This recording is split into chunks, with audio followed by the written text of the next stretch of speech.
नमस्कार दोस्तों, public administration में अगला टॉपिक है न्यू पब्लिक मैनेजमेंट, नवलोक प्रबंध। नवलोक प्रबंध 1990 के बाद की अवधारणा है। यह अवधारणा व्यापक स्तर पर लोकप्रिय हुई है।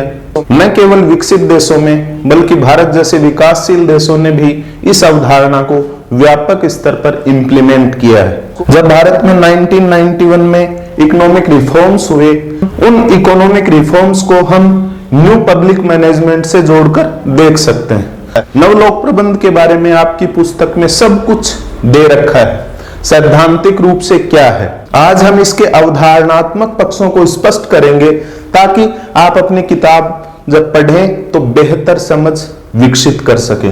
नवलोक प्रबंध ये कहता है कि सरकारों को स्वयं के कार्यों को रीडिफाइन करना होगा, रीएडजस्ट करना होगा, रीस्ट्रक्चर करना होगा। ये संरचनात्मक और प्रक्रियात्मक दोनों प्रकार के सुधारों पर बल देने का एक उपक्रम है, एक आयाम है, एक शिफ्ट है। नवलोक प्रबंध मार्केट बेस्ड आइडियोलॉजी पर काम करता है।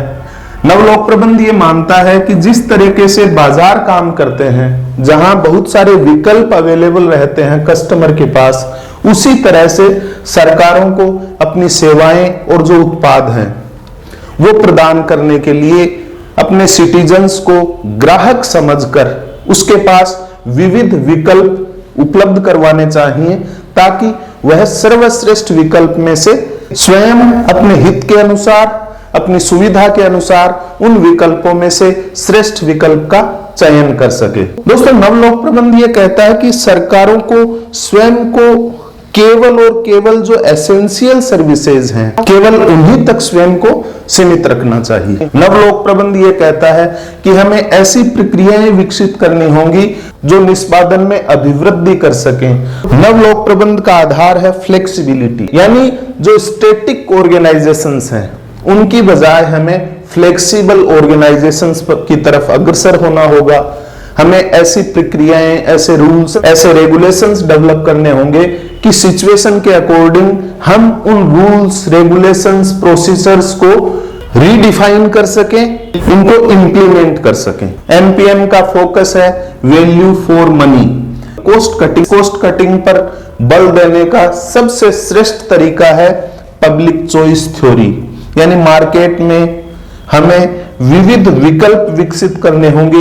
एक ही सुविधा, एक ही सेवा या एक ही उत्पाद को ज्यादा से ज्यादा लोग उपलब्ध करवाएं ताकि उनमें प्रतिस्पर्धा बढ़े, वो कॉस्ट कटिंग पर काम करें। और जो कस्टमर्स हैं, यहां सिटीजन को कस्टमर के रूप में कन्वर्ट करने का प्रयास है कि जिस तरीके से कस्टमर का अधिकार है कि वो गुणवत्तापूर्ण सेवाएं और वस्तुएं कम से कम कीमत पर प्राप्त करने का अधिकारी है, उसी तरह सरकारों को भी ये ध्यान देना होगा कि वह अपने सिटीजन्स को बेहतर से बेहतर सुविधाएं, बेहतर से बेहतर सेवाएं, बेहतर से बेहतर वस्तुएं कम से कम कीमत में उपलब्ध करवाए। और उसके लिए जरूरी है कॉस्ट कटिंग, और ये कॉस्ट कटिंग केवल और केवल कंपटीशन के माध्यम से अर्जित की जा सकती है। एनपीएम कहता है कि सरकारों को स्वयं को रीडिफाइन करके रीसाइज करना होगा। रीसाइज करने का अर्थ है राइट साइज करना होगा। एनपीएम मानता है कि वर्तमान में जो सरकार का जो ढांचा है वो ज्यादा वृहद है। केवल अत्यावश्यक जो सेवाएं हैं, अत्यावश्यक जो वस्तुएं हैं जिनको बाजार उपलब्ध नहीं करवा सकता, केवल और केवल उन्हीं वस्तुओं और सेवाओं की उपलब्धता पे फोकस करना होगा सरकार को। एमपीएम की अवधारणा को सबसे पहले प्रतिपादित किया क्रिस्टोफर हुड ने 1991 में, और उन्होंने ये वर्ड भी डेवलप किया न्यू पब्लिक मैनेजमेंट अपनी पुस्तक पब्लिक एडमिनिस्ट्रेशन में। उसके बाद 1993 में ओसबोर्न और गैबलर ने एक पुस्तक लिखी रीइन्वेंटिंग गवर्नमेंट, सरकार का पुनर्आविष्कार। ओसबोर्न और गैबलर ने कहा कि सरकारों को एंटरप्रेन्योरियल वे में काम करना पड़ेगा। जिस तरह एंटरप्रेन्योर्स काम करते हैं क्रिएटिव वे में, इनोवेटिव वे में, उसी तरीके से काम करना होगा सरकारों को। इसके लिए उन्होंने कुछ बिंदु सुझाए। पहला बिंदु उन्होंने कहा कंपटीशन, प्रतिस्पर्धा पे बल।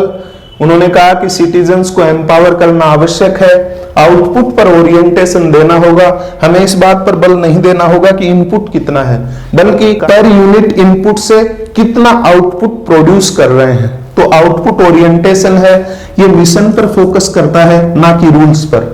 ये कहता है कि किसी भी ऑर्गेनाइजेशन का, किसी भी सरकार का एक मिशन होना चाहिए और उस मिशन के अकॉर्डिंग रूल्स को सेट किया जाना चाहिए, न कि रूल के आधार पर हम अपना कार्य करें, एक्टिविटी करें। ऑसबॉर्न और गैबलर एंटरप्रेन्योरियल जो गवर्नमेंट है उसकी अगली विशेषता बताते हैं चॉइसेस टू कस्टमर्स। वही public choice, various choice, competition अर्जित करने के लिए विविध विकल्पों की व्यवस्था।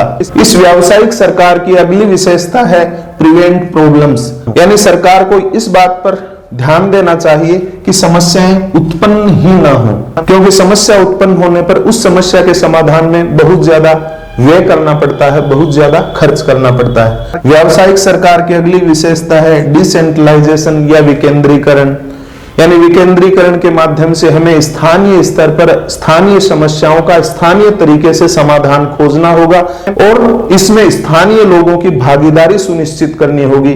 इस भागीदारी से लोगों का सरकार में विश्वास बढ़ता है, लोग पार्टिसिपेट करते हैं। अगली विशेषता बताते हैं कैटालिस्ट गवर्नमेंट, यानी सरकार को स्वयं काम नहीं करके विविध जो मार्केट फोर्सेज हैं उनको इस प्रकार की सुविधाएं उपलब्ध करवानी चाहिए, उनको इस तरीके से फैसिलिटेट करना चाहिए कि वो बाजार की जो शक्तियां हैं वो प्रतिस्पर्धा के साथ काम करें, कॉस्ट कटिंग पर बल दें और ग्राहकों को कम से कम कीमत पर गुणवत्तापूर्ण वस्तुएं और सेवाएं उपलब्ध करवा पाने में सक्षम बन जाएं।